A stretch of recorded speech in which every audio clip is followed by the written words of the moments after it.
Cette sixième leçon est consacrée aux jointures. C'est comment afficher les données à partir de plusieurs tables. C'est une technique qui permet justement de requêter plusieurs tables afin d'afficher des données de cette. Ça met en relation deux, trois tables afin de chercher des réponses à des interrogations. Vous avez plusieurs types de jointures. Vous avez les jointures naturelles, vous avez les autojointures, les jointures externes, les produits cartésiens et les jointures hétérogènes. Les jointures hétérogènes, c'est des types de jointures qui peuvent mettre en relation plusieurs SGBD et alors ça ne ferait pas partie de cette leçon. On a parlé un peu d'équijointure. Ici, les équijointures, c'est des jointures naturelles, c'est la notion d'oracle qui parle d'équijointure. Et cette jointure entre plusieurs tables peut s'effectuer soit par une syntaxe SQL simple, mais aussi par la clause joint. Et d'ailleurs, il est préférable d'utiliser la clause joint pour faire ces jointures-là. Pour comprendre ce mécanisme de jointure, alors nous avons pris une partie du schéma HR qui est notre schéma d'utilisation pour la partie TP. Alors, pour que vous compreniez bien, ici, on a une table employé, vous avez la table département, la table job et la table location. Si vous remarquez au niveau de la table employé, vous avez Department ID, vous avez Job ID. Ici, au niveau de Job, vous avez Job ID. Au niveau des départements aussi, vous avez Department ID. Ici, au niveau location, vous avez location ID, mais dans la table département aussi, vous trouvez location ID. Ici, qu'est-ce que cela veut dire? Ça veut dire que tout simplement, lorsque on a une table ici parent et qu'on a ici au niveau de la table employée un champ que j'ai appelé enfant pour juste un jargon pour ceux qui ne maîtrisent pas SQL. Ici, on parle bien sûr des clés primaires ou bien et des clés étrangères. Donc, ici, dans la table parent, on a ce qu'on appelle la clé primaire et ici, vous avez la clé étrangère. Ce qu'il faut savoir, c'est une intégrité référentielle au niveau de la clé primaire qui empêche d'avoir des doublons sur les colonnes au niveau de la table job, mais au niveau de la clé étrangère dans la table employée, vous pouvez avoir des doublons. Vous savez, deux employés peuvent faire un même travail. Donc, c'est Job ID, c'est la référence au Job ID. Donc, si vous avez ici 50, vous voyez, vous avez 50. Ici, vous avez 20 à ce niveau. Ça veut dire tout simplement qu'au niveau des départements aussi, on peut avoir plusieurs employés qui appartiennent à un département. C'est pareil pour le Job ID. Aussi, vous avez SH Clark ici, qui se répète deux fois.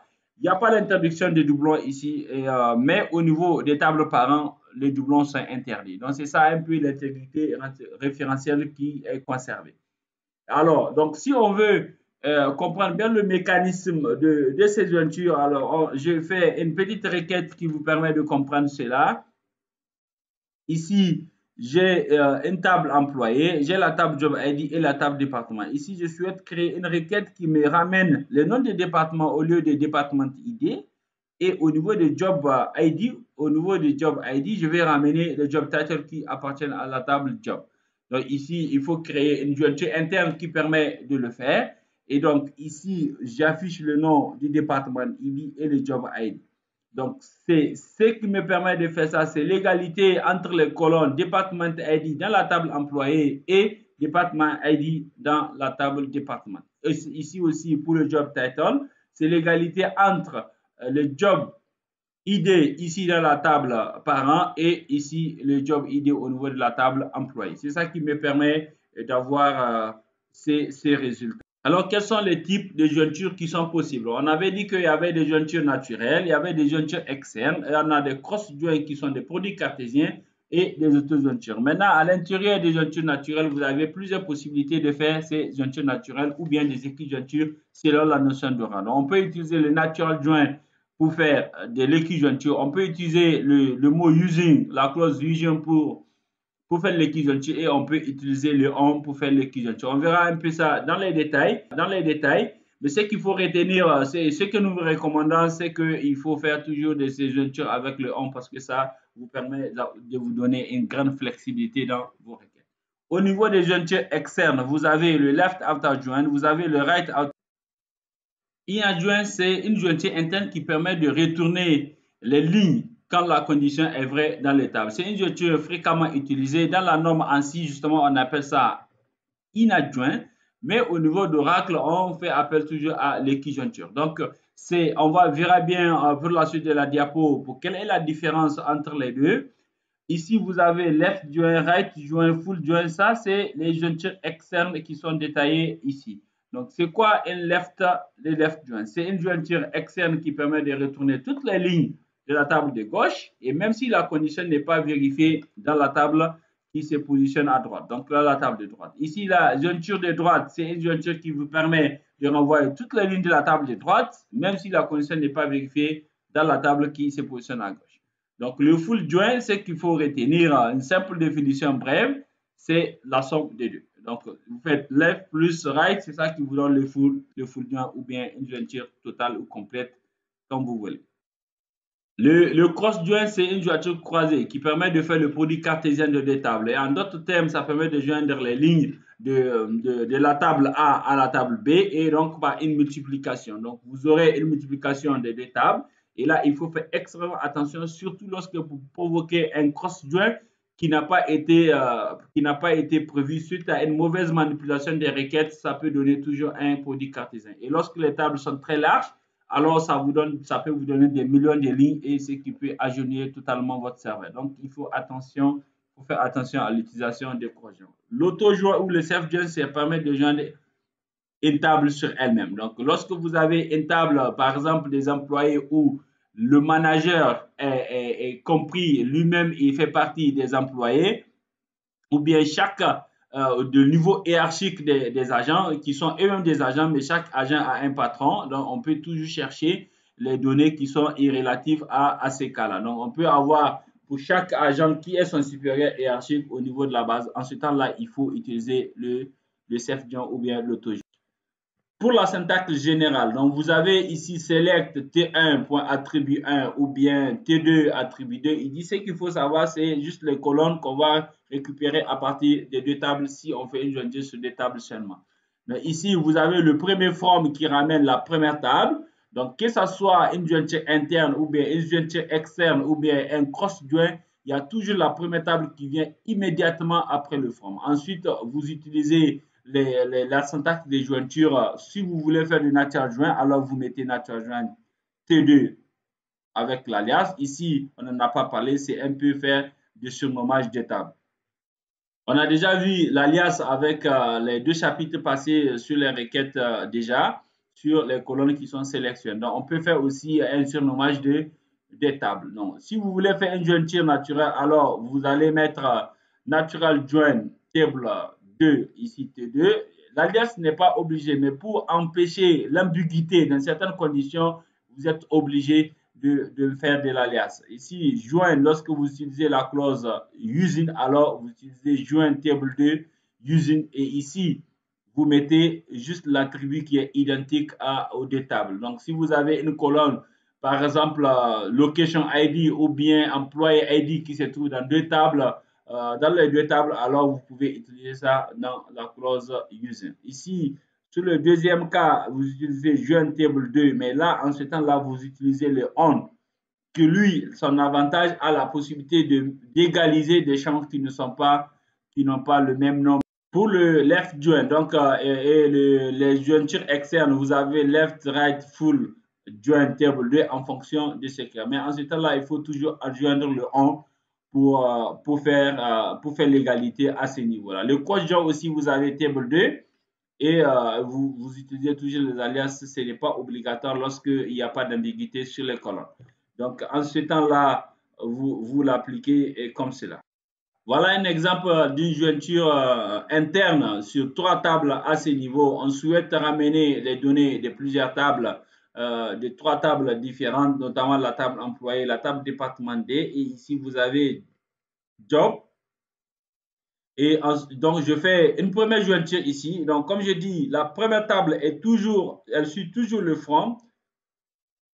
Ensuite vient le join et vous mettez le on. Donc, ici, quand je regarde juste ça, c'est comme si je fais une première jointure à ce niveau des deux tables. Maintenant, si je dois ajouter une deuxième jointure, j'ajoute le joint et je mets la troisième table et j'utilise le ON pour mettre la condition d'égalité.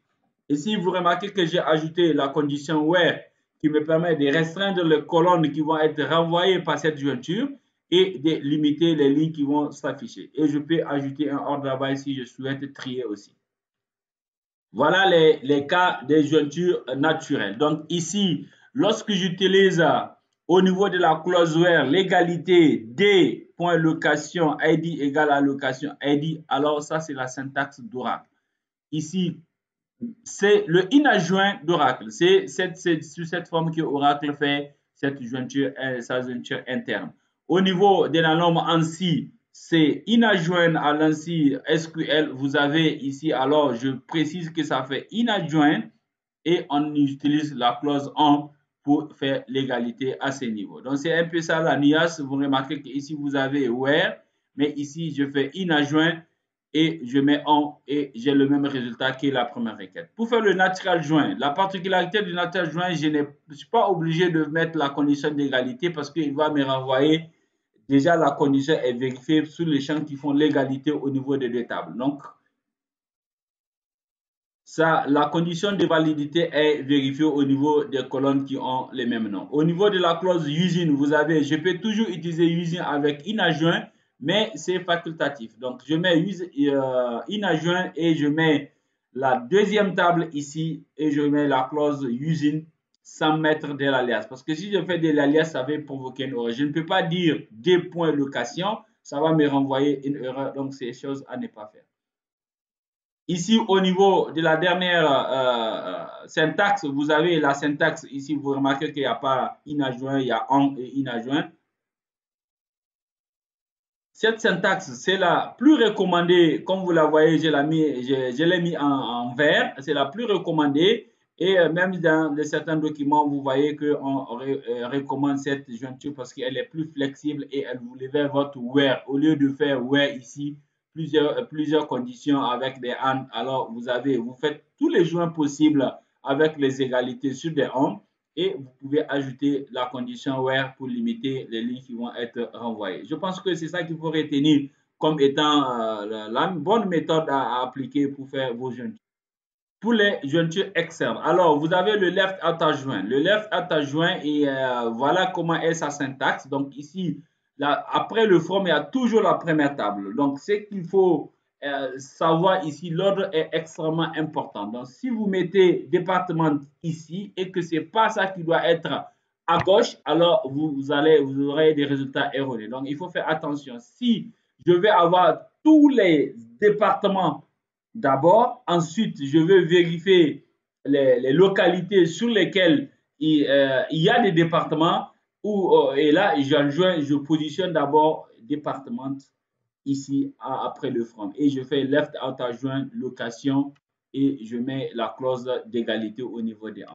Pareil pour le right outer joint aussi, s'assurer que vraiment c'est la table de droite, c'est la table qu'on veut mettre la table de droite. Alors, on fait ça pareil aussi. Si c'est ça qui doit être à droite, je mets ça à droite, ainsi de suite. Ici, ce qu'il faut retenir, le mot outer n'est pas obligé, même si vous ne le mettez pas, le compilateur comprendra que c'est une jointure, que ce soit externe que vous êtes en train de faire. Pour le full outer joint, c'est aussi pareil. Donc, pour le full outer joint, c'est une addition des deux pour faire simple. En français facile, c'est pour additionner. Vous aurez les données qui sont comprises dans la table de gauche et les données comprises dans la table de droite sous forme d'une addition. Pour le cross-join, on peut le faire facile pour c'est une multiplication des deux tables. Une particularité pour les jointures externes, lorsque vous utilisez la syntaxe d'Oracle pour faire ces jointures, alors Oracle elle a une syntaxe simple pour faire les jointures de gauche et les jointures de droite. Alors, c'est au niveau de la clause WHERE, comme on a vu pour la jointure interne, Oracle aussi, c'est au niveau de WHERE qu'il met les conditions d'égalité. Alors, pour la jointure externe aussi, c'est au niveau de la clause WHERE. Mais la particularité que vous remarquez, il y a un plus en rouge ici. Ça veut dire que c'est une jointure de gauche et vous avez le plus ici à droite, ça veut dire que c'est une jointure de droite. Mais je dis bien, cette syntaxe n'est pas totalement recommandée parce que Oracle accepte la norme ANSI sur le SGBD, alors je vous recommande d'utiliser la syntaxe de ANSI SQL qui est valable aussi sur le serveur Oracle. Pour le self-join, ça met en jeu une seule table et je vais renvoyer les données de cette table-là, mais en précisant qui est le manager de chaque employé ou avec chaque employé avec son manager. Et donc, en ce temps-là, si le manager lui-même fait partie, d'ailleurs, c'est la meilleure option, le manager doit faire partie de la table pour bien gérer les employés. Donc, ici, c'est en ce temps-là qu'il faut utiliser le self-join. Voilà un peu en détail ces conditions de jointure. Donc, la jointure naturelle ou bien le key jointure. Je dis bien, c'est le terme oracle qui parle de key joint ou bien de key jointure. Donc, sinon, c'est la même chose, c'est ce qu'on appelle les jointures naturelles. Donc, la clause naturelle nous permet justement de faire une jointure naturelle. Elle se base sur toutes les colonnes des deux tables qui ont les mêmes noms. Donc, si vous avez location ID dans la table département et dans la table location, vous avez location ID, alors les deux tables, ils ont le même nom. En général, la requête peut se baser sur ces deux colonnes pour vous envoyer le résultat. Les lignes de ces deux tables qui ont les mêmes valeurs égales dans toutes les colonnes appareillées sont aussi sélectionnées. C'est un peu ce que ça veut dire la même chose. Maintenant, si les colonnes ayant le même nom ont des types de données différentes, alors il faut faire attention, ça renvoie un message d'erreur. Et ça, c'est depuis le développement de la base de données. Il faut, lorsque vous mettez une clé primaire en tant que numérique au niveau de la table parent, alors là où c'est une clé étrangère, il faut vous assurer que c'est aussi du numérique. C'est extrêmement important à noter. Pour la clause d'usine, ce qu'il faut noter ici, la clause d'usine est utilisée pour suivre les colonnes de l'équivalent si plusieurs colonnes portent le même nom. Donc, on peut utiliser, comme je dis, s'il y a location ID dans le département ID, comme on a vu dans le schéma, vous avez location aussi, vous avez location ID, vous pouvez baser la clause d'usine uniquement sur location ID. Et là, ça marche pour vous donner votre résultat. Il faut noter qu'on ne peut pas qualifier aussi la colonne, donc on ne peut pas utiliser point. Par exemple, de location, peut être L point location ID. Donc, c'est comme si vous qualifiez cette colonne-là, la requête ne va pas fonctionner. Il ne faut pas aussi utiliser l'alias si la colonne a été déjà surnommée au niveau de la clause du select. On ne peut pas aussi utiliser dans le using. Le key jointure par essence, ça permet de réaliser des jointures, une condition de jointure avec une égalité. Ça peut être utilisé même quand des colonnes ne sont pas des clés primaires et des clés étrangères. La non-équijointure, alors, c'est une genre de jointure qui est adaptée dans le cadre de comparaison. Et en ce temps-là, vous voulez gérer une grille de salaire, vous pouvez utiliser les non-équijointures pour le faire. L'auto-jointure, j'ai déjà expliqué, cela consiste à joindre juste une table sur un LM, c'est une représentation d'une table d'une jointure dans le modèle de données et c'est fait par l'ajout d'une colonne contenant une pseudo-clé étrangère basée sur la même table. Donc, vous avez une table employée donc, et vous voulez ajouter une colonne manager ID qui est en réalité la même référence. C'est les mêmes données qui sont sur l'emploi ID qui vont aussi se retrouver dans le manager ID pour faire une correspondance entre les deux. Les auto-jointures permettent notamment de modéliser les structures de données les plus concept comme les arbres. Donc, si vous avez fait les structures de données, vous savez déjà ce que ça veut dire les arbres. Sinon, les arbres, c'est une structure de données et justement qu'elle se voit dans les années d'informatique. Si vous avez déjà vu ça, certainement merci de pouvoir utiliser ces jointures lorsque vous gérez des applications qui traitent sur les arbres. Voilà, c'est tout pour cette leçon. Nous venons de voir une simple définition des jointures qui est une requête sur plusieurs tables. On a vu c'est quoi les jointures externes, les jointures internes, les produits cartésiens, la syntaxe standardisée et les conditions des jointures naturelles. Donc, les jointures naturelles, les auto-jointures et la non-équijointure. Pour faire simple, ce qu'il faut retenir, vous avez ce qu'on appelle le left outer joint, le right outer joint et vous avez le full outer joint pour les jointures externes.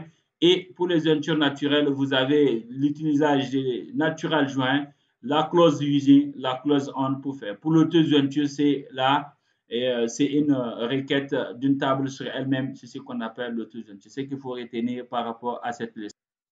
Merci d'avoir suivi cette vidéo. On se prend sur la partie démonstration de cette leçon. N'hésitez pas à laisser des commentaires à partager et à aimer cette vidéo. J'espère que bien ça vous a plu et n'oubliez pas de vous abonner et surtout de cocher sur le symbole de la cloche qui vous notifiera aussitôt qu'une vidéo a été mise en ligne.